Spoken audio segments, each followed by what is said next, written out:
টেঙা অঞ্চল চৰ অঞ্চলত খোজকাঢ়ি পানীত খুচুকি মিটিং কৰিলোঁ। ৰাতিলৈকে গোৱালপাৰাৰ বিভিন্ন ঠাইত কৰিলোঁ। যোৱাকালি ধুমুহা, আমি ভাবিছিলোঁ মিটিং নহ'ব, কিন্তু ভগৱান আল্লাহেও আমাক গ্ৰহণ কৰিছে। ইমান সুন্দৰ বতৰত হাজাৰ হাজাৰ ৰাইজ আজি উপস্থিত হৈছে। মানুহৰ ওচৰত বেদনা আছে, মানুহৰ ওচৰত ক্ষোভ আছে। মানুহে সেইকাৰণেই আহি কংগ্ৰেছক সমৰ্থন দিছে। মই সকলোকে ধন্যবাদ আৰু কৃতজ্ঞতা জ্ঞাপন কৰিছোঁ আৰু ৰাইজ এনেকৈ ওলাই অহাৰ কাৰণে মই ৰাইজকো ধন্যবাদ আৰু কৃতজ্ঞতা জ্ঞাপন কৰিছোঁ।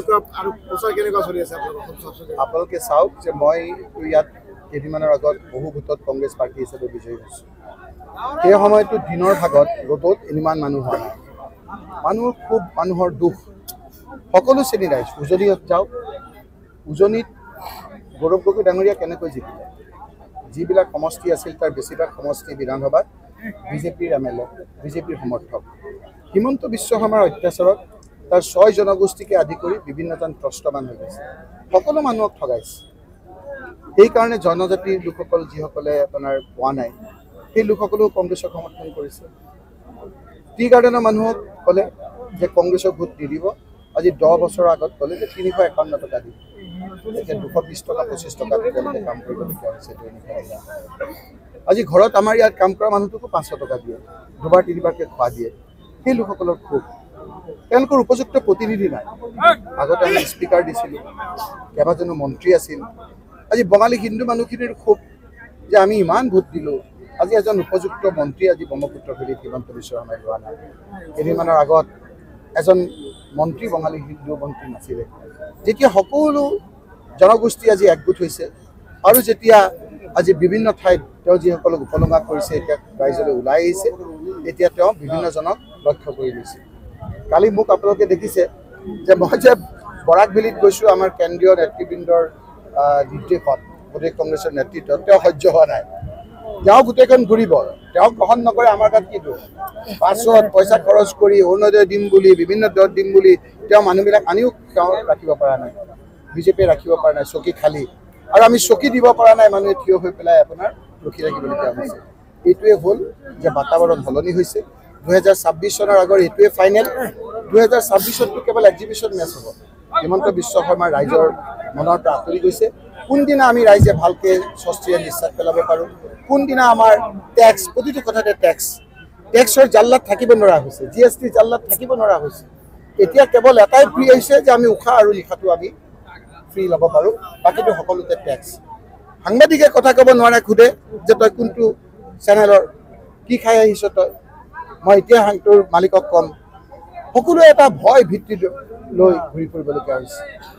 গতিকে মই আপোনালোকৰ যোগেদি ৰাইজক জনাব বিচাৰিছোঁ যে এইবিলাকে সময় বহু এনেকুৱা অত্যাচাৰী শাসক নাইকিয়া হৈ গৈছে, ধূলিহাত হৈ গৈছে।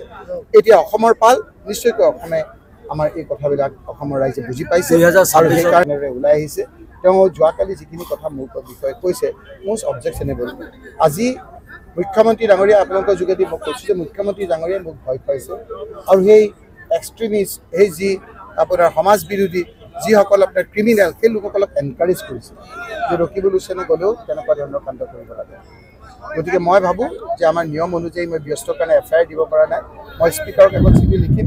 ইতিমধ্যে স্পীকাৰক মই লিখিছোঁ আৰু স্পীকাৰে আপোনাৰ বিভিন্ন সময়ত 3খনকৈ চিঠি আমাৰ চিফ ছেক্ৰেটাৰী আৰু হোম মিনিষ্ট্ৰীক চিঠি লিখিছে যে আমাক ছিকিউৰিটি দিব লাগে।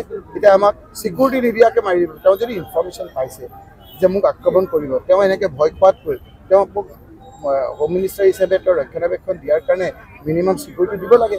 সেই ছিকিউৰিটিটো নিদি ভয় খুৱাবলৈ আহিছে। মোকতো মাৰাৰো ষড়যন্ত্ৰ কৰিলে, মুখত ক'লা কাপোৰ ভাঙি, কিন্তু মোকতো পাৰা নাই। এই নিষ্ঠা থকালৈকে ৰাইজৰ লগত থাকিম। নিন্দা কৰিছোঁ। আজি প্ৰদ্যুৎ বৰদলৈ, শিৱামণি বৰাক যেনেদৰে আক্ৰমণ কৰিছে, দিন দুপৰত ক'লা কাপোৰ বান্ধি, টোটেল আমাৰ আইন শৃংখলা পৰিস্থিতি আপোনাৰ ফেইল হৈছে। মুখ্যমন্ত্ৰী হিচাপে তেওঁ থাকক, তেওঁ হোম মিনিষ্টাৰটো পদত্যাগ কৰক, এজন হোম মিনিষ্টাৰ নতুনকৈ দিয়ক, আৰু নহ'লে ইয়াত ৰাষ্ট্ৰপতি শাসন দিয়ক। যদি এজন MP, যদি এজন MLA এই অৱস্থা হয়, তেতিয়াহ'লে বাকী ৰাইজৰ কি অৱস্থা হ'ব আপুনি ভাবকচোন। ৰঙা চকু দেখাই সাংবাদিকক ভয় খুৱায়, ৰঙা চকু দেখাই সমাজৰ যিসকল লোক আছে সেইসকলক ভয় দেখুৱায়, এডুকেশ্যনিষ্টক ভয় খুৱায়, হীৰেণ গোহাঁইৰ নিচিনা মানুহক বিভিন্ন ধৰণৰ তুচ্ছ তাচ্ছিল্য কৰে। কোনখিনি মানুহক অপমান কৰা নাই তেওঁ? তেওঁ ভাবিছে সদায় একেদিন যাব, সদায় একেদিন নাযায়, আমি যুঁজিব লাগিব। এই ক্ষেত্ৰত মই সাধাৰণ ৰাইজক যিসকলে শান্তিয়ে থাকিব বিচাৰে, সকলোৰে মিলাপ্ৰীতিয়ে থাকিব বিচাৰে, জাতি ধৰ্ম বৰ্ণ ভাষা নিদি সকলোকে আগবাঢ়ি আহিবলৈ কৈছোঁ। আৰু হিমন্ত বিশ্ব শৰ্মাক কৈছোঁ যে হয় আপুনি আপোনাৰ গুণ্ডা লগাই 50 টকা এবাৰ মাৰি পেলাওক, কিন্তু শেষ বিশ্বাস থকালৈকে আমি ৰাইজৰ পক্ষে। ইয়াৰ আগৰবাৰ তেওঁ বিধায়ক থাকিছিল, সেইটোতো উত্তৰ নাই। তেওঁৰ বিধায়ক থকা অৱস্থাত কংগ্ৰেছ পাৰ্টী ৰকিবুল হুছেইনে কিমান ভোট পালে, তেওঁলোকৰ চৰকাৰক তেওঁ কিমান ভোট দিলে। গতিকে তেওঁলোকৰ নাম ল'লে মই ভাবোঁ যে ৰাইজে বেয়া পায়, তেওঁলোকৰ পাহৰণি গৰ্ভত। তেওঁ এতিয়া ব্যস্ত আছে ব্যৱসায় বাণিজ্যত, কাৰ লগত কি পাৰ্টনাৰশ্বিপ কৰিছে মই কেইদিনমানৰ পিছত ক'ম। সেইবিলাক কথাতে তেওঁ ব্যস্ত। তেওঁ কোন MLA হ'ল সেইটোত নহয়, তেওঁ ব্যৱসায় পাতি লৈ ব্যস্ত আছে। ব্যৱসায়ত কাৰ লগত পাৰ্টনাৰশ্বিপ কৰিব, ক'ত কৰিব আপোনালোকে এতিয়া নিদিয়ে। মোৰ লগত ব'লক আপোনালোকে গুলুগঞ্জৰ ৰাস্তাত ক'ত কেনেকৈ ৱাল দি পেলাই কেনেকৈ ইথানলৰ কি কৰিব বিচাৰিছে, কোন তাৰ পাৰ্টনাৰ, মই গোটেই কথাখিনি আপোনালোকৰ যোগেদি ৰাইজৰ দলত অখিল গগৈ এতিয়া সংখ্যালঘু জেগাত মিটিং কৰি আছে। তেওঁৰ মিটিঙত বহু হাজাৰ হাজাৰ মানুহ হৈ আছে। কি কাৰণে নোৱাৰিব তেওঁ কৰিবলৈ? আপোনালোকে মোকতো অখিল গগৈৰ কথা সুধিলে। AGP BJP যে কণ্টেষ্ট কৰি আছে এবাৰো সোধা নাই। AGP BJPয়ে ফৰ্মেল এলায়েন্স আছে, তাৰ পিছতো তেওঁলোকে সিজনৰ বিৰুদ্ধে এক প্ৰাৰ্থী দিছে, ৱাৰ্ডৰ পৰা আৰম্ভ কৰি জিলা পৰিষদলৈকে, কিন্তু আপোনালোকে নকয়। আমাৰ লগতো CPMৰ এলায়েন্স হৈছে আমাৰ বৰপেটাত। আমি কৈছোঁ যে আমাৰ পঞ্চায়ত পৰ্যায়ত আমাৰ এলায়েন্সটো হ'ব, আৰু পঞ্চায়ত পৰ্যায়ত যদি তেওঁলোকে কয় তেতিয়া হ'ব। আপোনালোকে এইটো কথা সুধিলে কাৰোবাৰ কথাত, কিন্তু এই কথাটো আপোনালোকৰ এতিয়া ধুবুৰীৰ পৰা গৌৰীপুৰে গৈ নাপাবগৈ, নাইকিয়া হৈ যাব নিউজটো।